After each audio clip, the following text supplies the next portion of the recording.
Hello guys, welcome to Browntable, and I am back with another review. Did you guys miss me?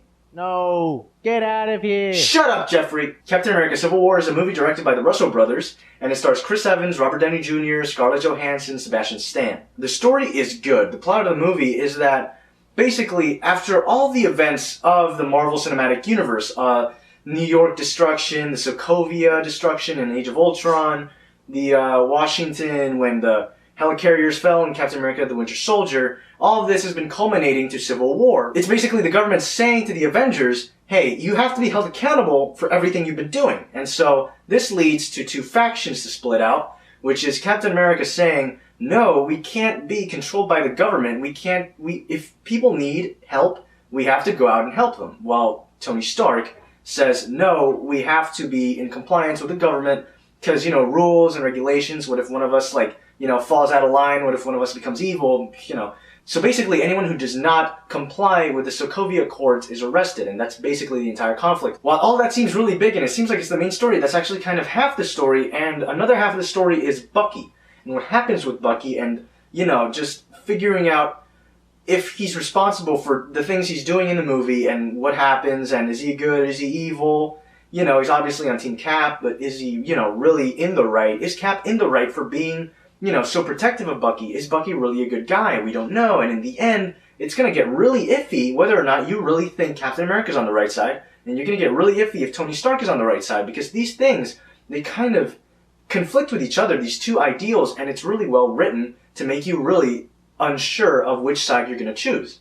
So let's get down to it. The acting. Chris Evans is Captain America just like Robert Downey Jr. is Iron Man. Chris Evans' acting in this movie is great. He acts really authoritative and really almost kind of fatherly. Like, he knows what he's doing. He's really good in everything he does.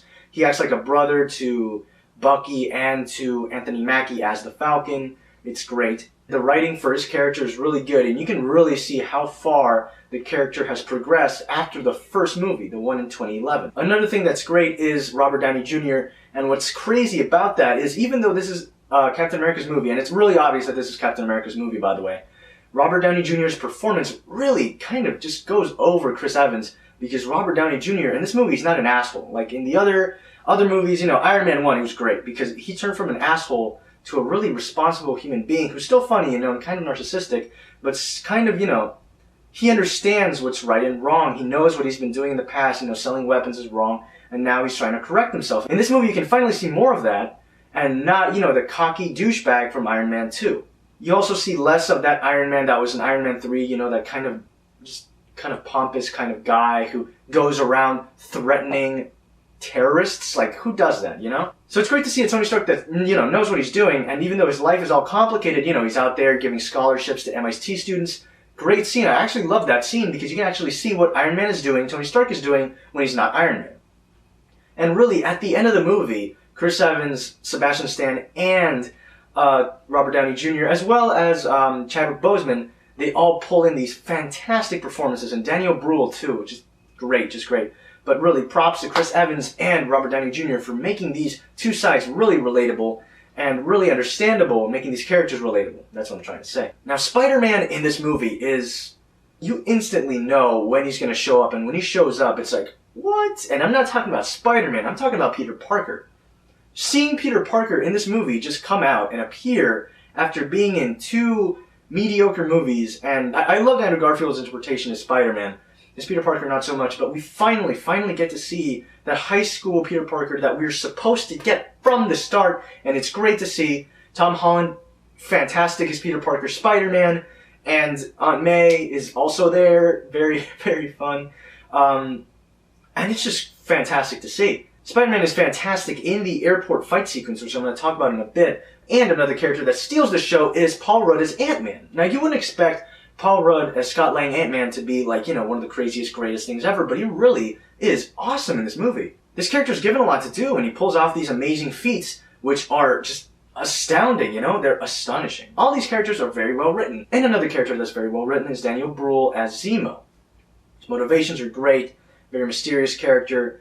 The thing is that he's kind of, hidden from things, so you really don't see him as the villain until the end, and you're like, oh, he's the villain. And it's one of these things where it's like, his plan comes off like almost too perfectly, like without a hitch. And you really expect like a plan this complicated, the plan he has in the movie. It's really complicated, and you really would have expected something wrong to happen, but nothing goes wrong. And it's kind of crazy because you really would have expected things to go wrong. Now, the music by Henry Jackman was great. You could actually hear the Avengers theme playing, but like in a kind of like a darker version of it, kind of mixed in with all the other music in the movie. The Captain America theme actually, I don't think it played throughout, at any point in the movie. I don't think it played at all, or maybe one time, maybe, but I don't think so.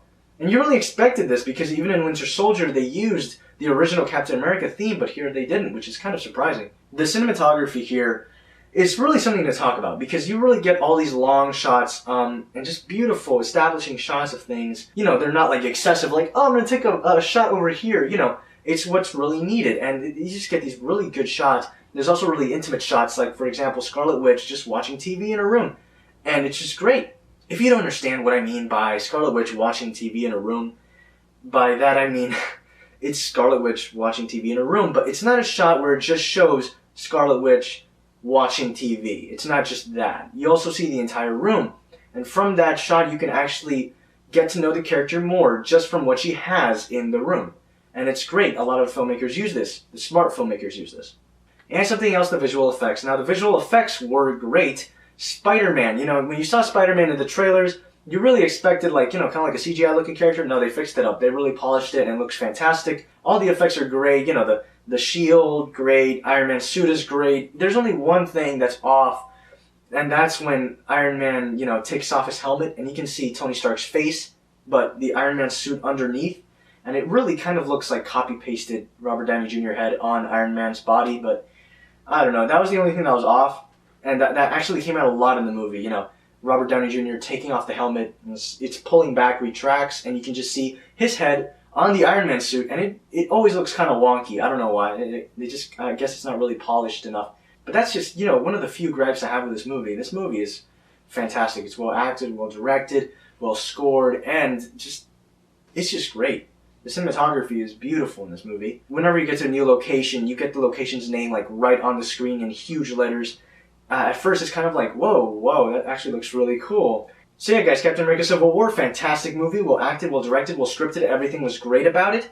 Fantastic, Spider-Man was fantastic, you know, the airport battle was great. It's just this monumental just fight, this clash of just iconic characters just fighting it out. It's just awesome to see. It's like a childhood dream finally come true on the big screen. It's, you know, when you play with your toys, you know, when you were a little kid, you know, you always like fight these characters. I'm going to fight Captain America with Iron Man. I don't know why. I'm just going to bash them together. But here we finally get to see that with motivation, and it's just fantastic. It's like a little kid's dream come true. So yeah, guys, Captain America Civil War, I'm going to give it 5 out of 5 stars. I was going to maybe give it 4.5, but just Spider-Man. Spider-Man was just too good in this movie. So yeah, 5 out of 5 stars for you. I'm very excited for Spider-Man Homecoming, very excited for Black Panther, and very, very excited for Avengers Infinity War because I really want to see where these characters are going next. So thank you guys very much for watching. If you really liked this review, if you really thought it was good, if you have any comments on how to fix it, maybe make things better, put in the comments. If you like to just, you know, comment, like, and please, if you haven't subscribed already, subscribe if you actually like this review. And thank you very much for coming to the table, and I'll see you all next time.